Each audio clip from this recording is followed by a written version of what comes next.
Welcome to Managing Asia. In this series, we look at companies from different industries, meeting not only ESG goals, but also to create a sustainable business. For this episode, I'm here at Fujisawa, just outside of Tokyo, to find out how Panasonic is redefining what it means to create a sustainable smart city.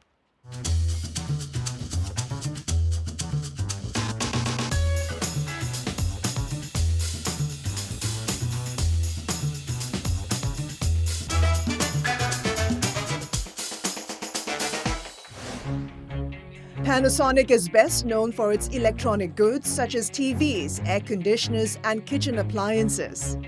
However, the Japanese conglomerate, which was founded in 1918, is much more than just appliances. Its wide-ranging businesses include real estate development, avionics, smart energy systems, and mobile communications. In 2009, Panasonic launched an entirely different initiative as it looked to create its own sustainable city. The Fujisawa Sustainable Smart Town, also known as Fujisawa SST, is a joint project between private and public sectors. After 2 years of construction, the first residents moved in 2014. Sitting on 19 hectares of land, it is now home to 2,000 people in 600 different households. The town's eco-friendly infrastructure includes solar power that provides its own electricity supply to homes, electric vehicles, and electric bicycles that residents can easily rent. The success of Fujisawa SST turned Panasonic into one of the early innovators of smart town development in Japan. Today, the company has two smaller smart towns located in Yokohama and Osaka. I caught up with Panasonic's Yoshiyuki Miyabe to find out more about the company's first smart town. Miyabe-san, thank you so much for talking to me. We're here at Fujisawa Sustainable Smart Town. What was the big vision behind this project? Around 10 years ago, this area used to be our factory, which manufactures TV or other consumer products. But we decided to close the factory. After the factory, we would like to make a new town and people can live a good life here. So that's a big vision of a sustainable smart town here. So the structures and the technology of this town is supposed to last 100 years. Yes, because almost all people can live 100 years. So we must provide a city or town that at least lasts 100 years. Fujisawa, as I understand it, is a joint project between the public and the private sector, with so many parties involved. Yes. What was the biggest challenge you faced Yes. getting this project off the ground? We need a lot of collaboration to provide a good life with other companies or government and so on. And to establish this kind of sustainable smart town, there are a lot of many services upon the products. So we started a town management company here. That is our very big challenge, not providing just a hardware product, but also the customer service here. That is our big challenge. To do that, we need many helps from other companies. Let's talk about the investment Panasonic made into Fujisawa. I understand a project of this scale would cost you millions of dollars. What's the payback period like? How long did it take for Panasonic to break even? Yes, $500 million investment, but almost all are real estate business. From real estate business point of view, we already returned. But beside the real estate business, we are continuing town management services. That is not a so big investment, but lasts very long times. But we continue to make a small investment every year. That lasts a long time. So in other words, you're saying that even though you've sold off the real estate in this smart town, you continue to manage the services of this town, and that gives Panasonic recurring income. Yes. Some part is Panasonic recurring income. And we tried a new activities here. That is not only for Fujisawa SST, but also for all Panasonic businesses. And trying those new activities means the company gets to test bed its new services and technology at Fujisawa SST.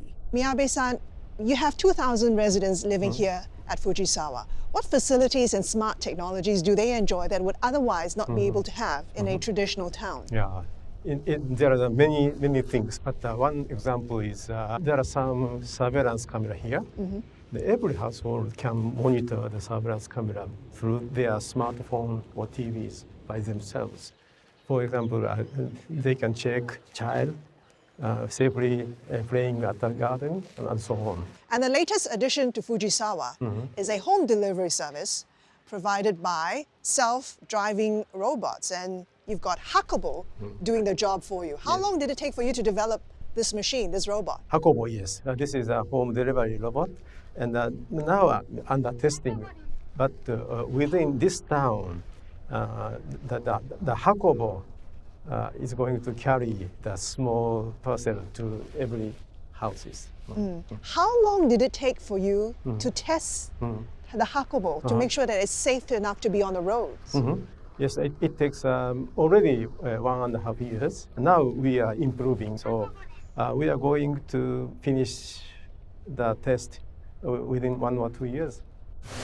From Fujisawa, Panasonic has gone on to develop other similar projects in Yokohama and Osaka.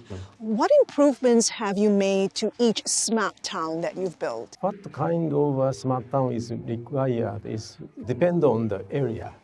The Fujisawa is a very big land and a little bit close to Tokyo, 1 hour commuting times.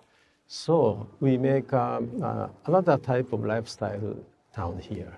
In Yokohama, it's a little bit smaller than here. All houses condominium type, and we need a different type of town management and services.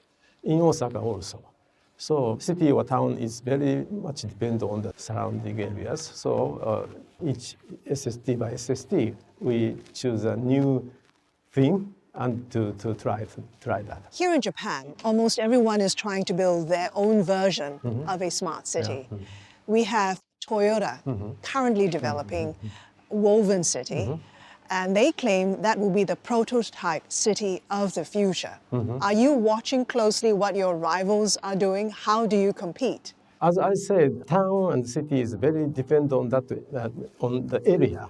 So the Woven City and here is a very different area. So in a sense, we are benchmarking them, but Fujisawa is going in our own way in some sense. As the head of sustainable smart towns at Panasonic, what leadership are you providing to make sure the company stays ahead? We are insist on the sustainable. Sustainable means just develop a town, that's all. It's not our concept. We continue to manage or service the people for 10 years, 20 years, and 100 years.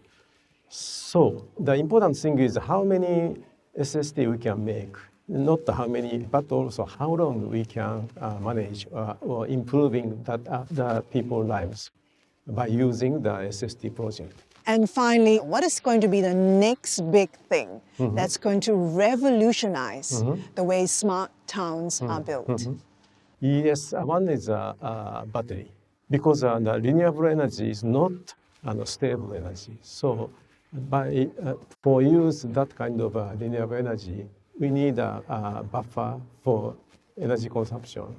The key component is battery. The second one is hydrogen energy.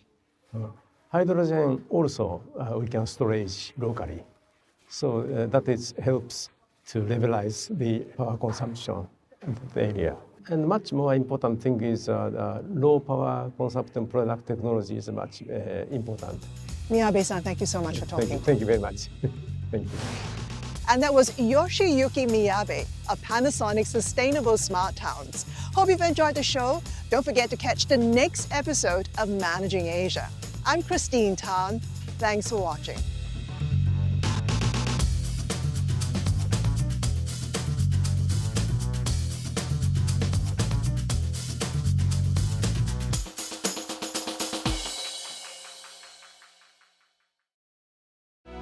brought to you by Credit Suisse.